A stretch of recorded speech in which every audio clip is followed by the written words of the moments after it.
আসসালামু আলাইকুম। স্নেহের অষ্টম শ্রেণীর শিক্ষার্থীবৃন্দ, আজকে তোমাদের কাছে একটা এমসিকিউ নিয়ে এসেছি।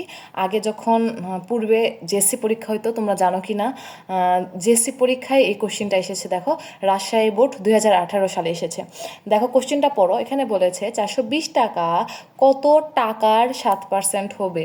যখনই দেখবা টাকার বিষয়টা আছে তখন সহজভাবে ভাগ করে ফেলবা। কিভাবে সমাধান করব? দেখো, 420 টাকা কত টাকার 7% হবে, অর্থাৎ ভাগ 7%। তাহলে আমরা এটাকে 7%-এ কীভাবে লিখতে পারি বলো?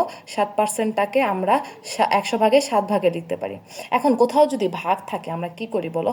কোথাও ভাগ থাকলে আমরা গুণ করে উল্টায় দিই, তাই না? এখানেও সিম্পলভাবে আমরা গুণ করে উল্টায় দিব। কি করব? দেখো, 420 গুণ 100 ডিভাইডেড বাই 7। এখন আমরা এটাকে পুরাটাকে সমাধান করব। 420 গুণ 100 ভাগ 7 কত হয়? 6000 টাকা, তাই না? এই যে উত্তর হবে 6000 টাকা। 6000 টাকা, এটাই অ্যান্সার। এরকম আরও অসংখ্য এমসিকিউ শর্টকাট দেখতে আমার চ্যানেলটাকে সাবস্ক্রাইব করে রাখো। আমি এই প্লে লিস্টে তোমাদের সমস্ত এমসিকিউ সলভ করে দেবো ইনশাল্লাহ।